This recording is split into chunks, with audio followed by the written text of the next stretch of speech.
السلام عليكم ورحمة الله وبركاته. بسم الله الرحمن الرحيم. دلوقتي هنعمل مع بعض كده حصة كاملة لمادة الرياضيات أو الحساب. لو طفل جاي لك لأول مرة والمفروض إن أنت هتبدأي معاه، طيب ينفع ندخل في الموضوع كده على طول ونبدأ نشرح للطفل اللي عندنا وخلاص بطريقتنا، ولا نشوف الطفل أصلا هو عنده إيه فنكمل عليه؟ اولا احنا لازم يعني احنا معروف ماده الحساب او الرياضيات هي ماده الارقام. يعني اول اختبار لازم تعمليه للطفل او تيست كده بنعمل ايه؟ اختبار يعني بنعرف الطفل من خلال الاختبار ده هو واقف فين عشان نكمل على اللي هو عنده. تمام؟ طيب لو الطفل عارف الارقام، يعني مثلا دلوقتي انا بكتب مثلا يعني ملك مثلا بتعرف تعد، يعني مثلا قولي كده الارقام يا ملك. من واحد 2 3 4 صوت عالي يا ملك. 1 2 3 4 5 6 7 8 9 10 11 12 13 14 15 17 19 20. ملك بتعد مثلا لحد 20 صح. طيب اتاكد منين ان هم حافظاهم اورال كده شفوي وحافظاهم كتابه؟ ابدا اعمل لها تيست كده. يعني قولي لي يا ملك، ده رقم كام؟ 4. طيب وده رقم كام يا ملك؟ 10. ده 10. طيب ده اسمه ايه؟ 10 متاكده؟ طيب ده اسمه ايه؟ تجد. اسمه كام؟ تجد. اسمه 9. اسمه ايه؟ 9. يبقى ده رقم ايه؟ 9. تمام؟ فهو ده اللي بيعرفني بقى الطفل عارف الارقام، بيتلخبط فيها اي حاجه بنكتشفها كده من بدايه من الايه؟ من التست او الاختبار اللي احنا بنعمله للطفل. يعني هي قالت هنا 10. تمام؟ طيب ده رقم كام؟ 7. ده 7. تمام؟ طيب اذا الطفل كده عارف الارقام ايه؟ الارقام شفوي، لكن في التحريري هو مش عارف شكلهم. ده معناها انها مش عارفه شكلهم. فبنعمل ايه بقى في الحاله دي؟ لما اكون انا بكتب لها رقم 2 3، طب ده رقم كام يا ملك؟ ده رقم كام؟ هي قالت الارقام لحد 20، يعني المفروض انها عارفه الرقم ده. يبقى ده كام؟ عارفاه ولا لا؟ اسمه ايه؟ طيب اذا هي مش عارفه الارقام غير انها حافظاهم شفوي بس. نبدا نعمل ايه احنا بقى؟ هندي للطفله الارقام من 1. ما خدتهمش؟ اوكي، يبقى احنا كده بندي الارقام للطفل من رقم 1 لحد رقم 10 بالطريقه اللي انا هديها دي. يلا يا توته تعالي نشوف بقى ايه الارقام. اولا هنشتغل على رقم للطفل. اول حاجه لازم نعرفها للطفل هو شكل الرقم. رقم 1 بيتكتب ازاي يا توته؟ بيتكتب كده، واقف كده على السطر، خط ايه او عصايه واقفه على السطر كده. نقول له عصايه، نقول له خط، المهم ده طريقه كتابه رقم ايه؟ ده رقم ايه؟ 1. وبعد كده نعلمه الرقم 1 ده بالاشياء. يعني ده رقم 1 اهو. 1 يعني حاجه واحده بس. 1 يعني ايه ملك؟ حاجه واحده. زي القلم ده 1. الكراسه دي 1. انتي 1 عشان انتي واحده بس. تمام؟ يبقى اي حاجه واحده لوحدها كده ما عندهاش اصحاب خالص وما عندهاش حاجه تانية غيرها هي، يبقى ده 1. زي اللي على صابعنا. فين الواحد على صابعنا؟ 1 بس. بالظبط. ده يبقى كده عرفنا الطفل الرقم على صباعه وكمان بالاشياء. يبقى رقم 1 يعني حاجه واحده بس. زي النجمه دي يا توته، ده رقم 1. زي ايه؟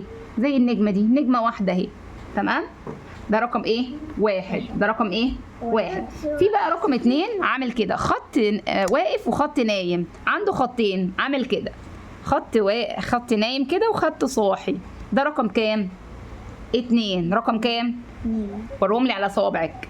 يعني الاثنين ده 1 2 عنده صاحب. دول كام؟ 2. يبقى الواحد ازاي؟ الاثنين. برافو عليك يا ملك. يبقى تاني ورينا يا ملك كده 1 على ايديكي. هي ملك ده 1. طب فين الاثنين يا ملك؟ اوكي، يبقى ده رقم 1 يعني 1 ما عندوش اصحاب خالص. رقم 2 يعني 1 عنده كمان ايه؟ عنده كمان صاحب. زي مين؟ القلم ده والقلم ده. ده 1 ولا 2؟ 2. برافو عليك. لكن ده لوحده 1 صح؟ يبقى 1 جاله 1 صاحبه بقوا 2 مع بعض. زي انا وانتي كده 2 1 2. زي دول كده 2 1 2. ماشي يا ملك؟ يبقى رقم 2 بنعمله ايه؟ شرطة. شرطة نايمة وشرطة قايمة. بصة لمين؟ الاثنين بتبص للواحد. يعني الواحد لو واقف كده يبقى الاثنين بصلوا ناحية اليمين. الاثنين بصة فين؟ ناحية اليمين. شايفة بصة فين؟ واقفه كده وبتبص هنا ناحيه اليمين. واحسن حاجه نعلم بيها اتجاه الارقام للطفل يمين ويسار، ما بلاش نربط له بين التلفزيون والحيطه، لان ممكن يتنقل من مكان لمكان تاني ويبقى ايه، غير الاتجاه او مكانه. طيب هنعرفه ازاي بقى احنا دلوقتي هو غير المكان؟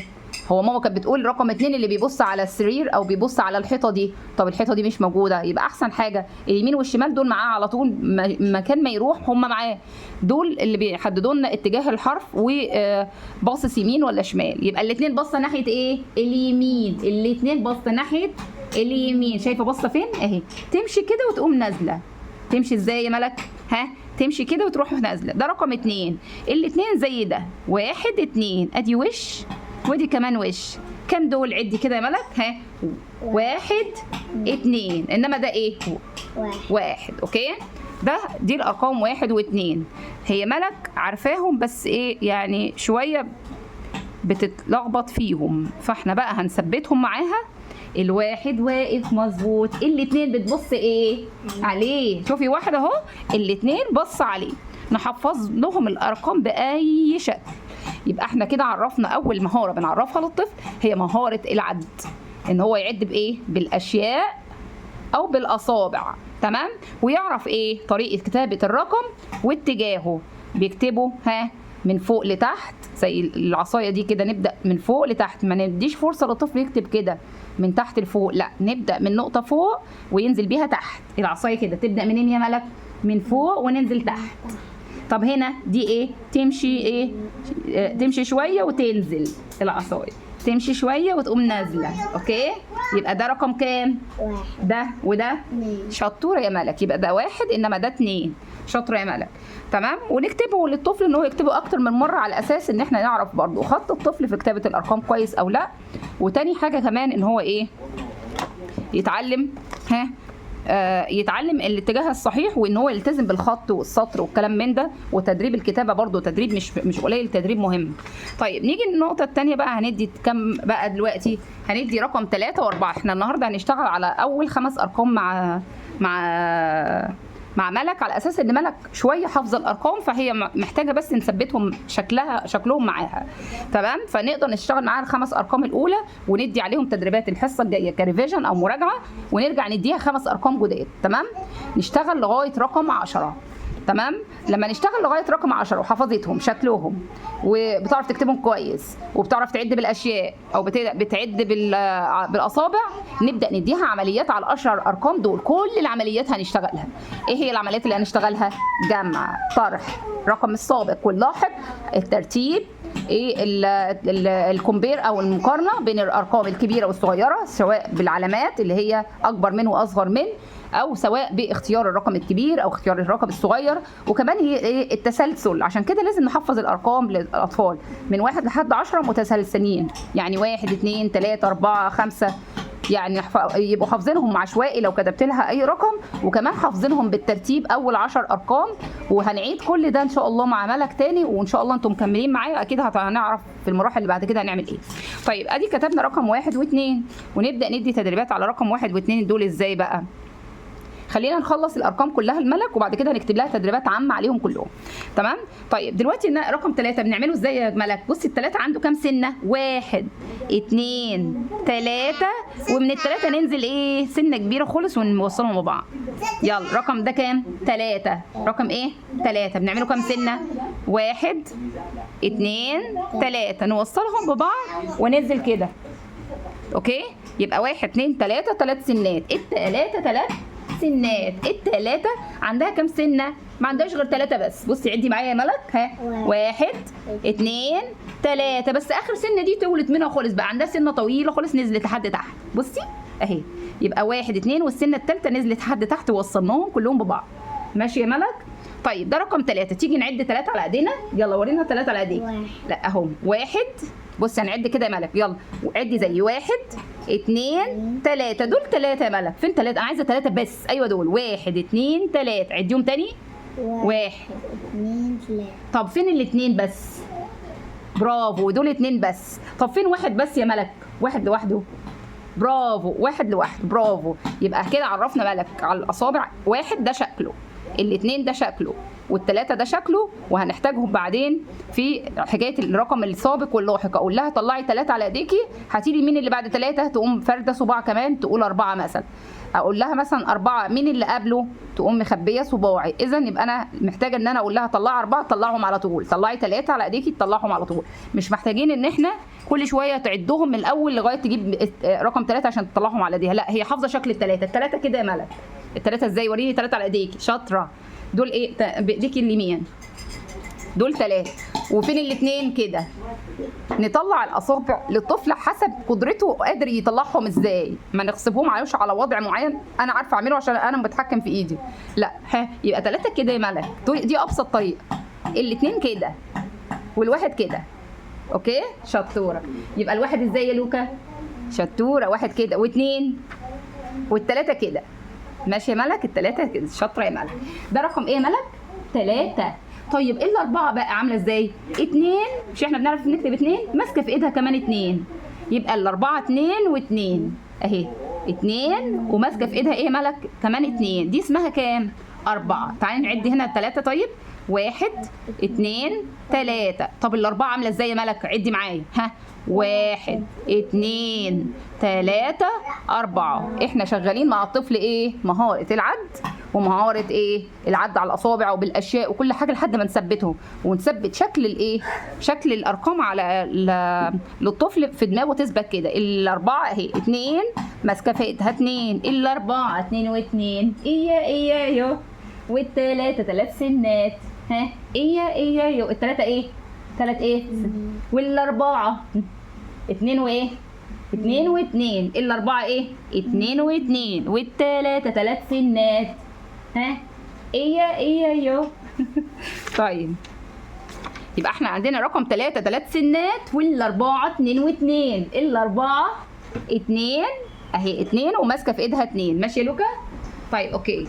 طيب ونبدا نعمل لها خطوط بقى تكتب عليها طبعا الايه؟ الارقام كده اهو. مش هنخلي ملك تكتب غير في الاخر، بس نحل مع بعض انا وهي التدريب وبعد كده هخليها ترجع تكتب الارقام من 1 لحد 4. طيب رقم 5 عامل ازاي يا ملك؟ ناخده في صفحه لوحده. بص رقم 5 دايره مدوره شبه الايه؟ شبه الكحك كده. رقم 5 عمل كده. طب بالارقام بقى على ايدينا 5 ازاي؟ عدي معايا يا ملك. 1 2 3 4 5 كده. 5 فين 5 على ايديكي؟ يبقى انا ما اقول لك وريني ال5 تقولي لي كده. طب والاربعه كده بس. 1 2 3 4 يبقى 4 5. فين الاربعه؟ شطوره. فين ال5 يا ملك؟ برافو. دي كلها 5. ال5 اهي. لا دي 5. كل دول 5. عدهم كده. 1 2 3 4 5. ايدنا الواحده 5. ايدنا الواحده 5. ايدنا الواحده 5. زي صلواتنا 5. ايدنا الواحده 5. مش احنا بنصلي ايه؟ الصبح والظهر والعصر والمغرب والعشاء. يبقى احنا صوابعنا ايه؟ 5 زي صلواتنا 5. يبقى احنا فين صوابعك ال5؟ برافو عليك. قولي معايا. 1 2 3 4 5. طب تيجي نجيب 5 اقلام. 1 2 3 اهم 5 اقلام اهم يا ملك. تمام. يلا نعدهم كده يا ملك. 1 2 3 4 5. طب دول بس يا ملك يبقوا كام؟ دول بس. عديهم. 1 2 دول 2 كلهم. عديهم كده وحطي ايدك صوابعك عليهم. ما تعديش الا لما تحطي صوابعك عليهم كلهم. 1 2 3. ايوه كده. طيب دول كام بقى يا ملك؟ 3. دول بقى 1 2. برافو. طب وكده ده ايه؟ 1. شاطر. طب لو حطينا 1 كمان هنا يبقى دول كلهم كام؟ عديهم بقى كده. 1 2 3. برافو 3. ودول كده يا ملك يبقوا كام؟ عدي بقى كده. 1 2 3 4. هي دي مهارة العد اللي انا بقول لك عليها. يبقى احنا نقول 1. يلا طلعي معايا رقم 1 على الاصابع. 2 برافو. 3 4 شايفه ايدي؟ خبي صباع واحد بس. ايوه كده. ال5 يلا اديني 5 بتوعك فين؟ شطوره. دول رقم ايه؟ 5 زي صلواتنا. فين ال5 بتوعك؟ برافو. شطوره يا ملك. ده رقم 5. تعالي بقى نعد كده اي 5 حاجات كده نرسم لك يا ملك هنا. مثلا 5 وردات. 1 2 3 4 5. تمام. وطريقه رقم 5 في كتابتها سهله خالص. بنعملها ايه؟ زي الدايره كده مدوره صغيره. تمام. دول اول 5 ارقام هنديهم لملك النهارده ان شاء الله، لانها حافظه زي ما احنا قلنا الارقام يا دوب بس شفوي، بس هي محتاجين ناكد عليهم في التحريري او في الكتابه. طيب تعالوا نشوف بقى التدريبات، نوع التدريبات اللي نديها لملك. هنعمل ايه؟ زي جروب كده اهو، ادي جروب اهو، 1 2 3 بص يا ملك 4، ادي 5 جروبات. ده اسمه ايه؟ عد واكتب او اكتب العدد. يعني التدريب ده بيعلم الطفل العد بالاشياء بقى اهو، زي ما قلنا 1 2 مثلا 3، والمفروض من ملك انها تعد دول كام وتكتب العدد هنا. دول كام يا ملك؟ عديهم. 1 2 3. نكتب هنا كام؟ 3. طيب هنا بقى يا ملك قولي لي دول كام؟ ها هنكتب هنا كام؟ 1 2. يبقى نكتب هنا كام؟ 2. برافو عليك يا ملك. طيب نبدأ نرسم لملك تاني. يلا يا ملك قولي لي دول كام بقى يا ملك؟ عديهم يلا. هنعد بقى ازاي؟ بصوا بقى لما الطفل يجي يعد هنخليه يعمل كده عشان ما يتلخبطش في العد. يعد كده ويعمل شرطه على اللي عده عشان ما يرجعش يعد تاني ويتلخبط. 1 2 3. لازم تعملي شرطه كده يا ملك ماشي وانت بتعدي. انا همسحها طبعا وهبقى اخليكي تعدي تاني. طيب هنا بقى هنرسم دول كام يا ملك؟ يلا عدي كده يا ملك. 1 2 3 4. ممتاز 4. يبقى نكتب جوه المربع كام؟ 4. تمام. طيب هنا ده كام يا ملك اللي جوه ده؟ 1. ممتازه يا ملك. طيب هنا مثلا هنكتب كده مثلا، يلا يا ملك قولي لي دول كام بقى؟ 1 2 3 4 5. ممتازه. يبقى دول كام؟ 5. تمام. دي ايه؟ دي لعبه ايه؟ العد وكتابه الارقام. طيب في تدريب تاني كمان اللي هي لون حسب العدد. لون حسب الايه؟ العدد. يعني ايه نلون حسب العدد؟ يعني مثلا انا قلت لها هنا 5، عايزاك تلوني 5 بس. ادي مثلا مثلثات اهي كتير قوي، ونكتب فوق العدد طبعا عشان الطفل يعد بس. هنلون كام يا ملك؟ نلون 5. هنعمل ايه؟ هنعد كده 1 2 3 4 5، وتقومي ملونه ال5 دول بس زي ال5 نلونهم بقى ماشي. يبقى نلون كام بس يا ملك؟ 5. ما تلونيش الباقي، عايزين نلون كام بس؟ هنا الرقم بتاعهم 5 يبقى نلون 5 بس، نعد 5، نعمل عليهم شرط الاول كده وبعد كده نبدا نلون ال5 عشان ايه؟ ما نتلخبطش في العدد. طيب هنا نلون 3 يا ملك، يبقى نعد كام بس؟ 1 2 3 ونبدا نلونهم ماشي يا ملك. طيب هنا هنلون كام؟ 4. دي كام؟ 2 اهو، شرطه واقفه وشرطه مايله 2. نلون 2 بس يا ملك. هنعد 1 2 بس وايه؟ 1 2 ونلونهم. اوكي. طيب هنا هنلون كام يا ملك؟ دول بقى كام؟ 4. برافو. نعد 4 بس. 1 2 3 4. نلون 4 بس. طب هنا 1 يبقى نلون ايه؟ نلون 1 بس ماشي. نعد 1 بس ونلونه ماشي يا ملك. طيب هي دي نوع التدريبات اللي بنعلم من خلالها الطفل العد وكتابة العدد، سواء عن طريق الرسم او الالوان او كده. طيب في كمان عن طريق الاصابع. يا ملك لو سمحتي. ملك، او هو حتى يرسم، يعني ارسم مثلا دايرة هنا مثلا 5، عايزة جوه الدايرة دي كام؟ هنا نرسم 5 يعني نرسم كام دايرة؟ 5 دوائر. طب هنا 2 يبقى نرسم جوه الدايرة دي كام؟ دايرتين بس. تمام. يبقى نعلمه الرسم حسب العدد. هنرسم ايه؟ دواير. جوه الدايرة هنا 2 دايرتين، يبقى جوه هنا نرسم كام؟ طيب وهنا نرسم كام هنا جوه الدايرة يا ملك؟ 3. نرسم 3 دواير، نقول 1 2 3. تعرفي ترسمي دواير؟ شطورة. ونبدا بقى ندي الطفل الكراسه يبدا يكتب، ونساعده في التدريبات نشوف هيحلها ازاي على الارقام ال5 الاولى اللي احنا قلناها. وده الشغل على الارقام في الكراسه عشان خاطر الاطفال اللي ايه، اللي ما بيعرف، الامهات او المعلمات الفضليات طبعا اللي هم ما بيعرفوش يبقوا كاتبين طريقه تدريس الارقام ازاي للطفل في الكراسه. الاول لازم لو طفل جاي لك جديد طبيعي جدا لازم تعملي له تيست الاول، بعد كده نبدا نشتغل بالطريقه دي.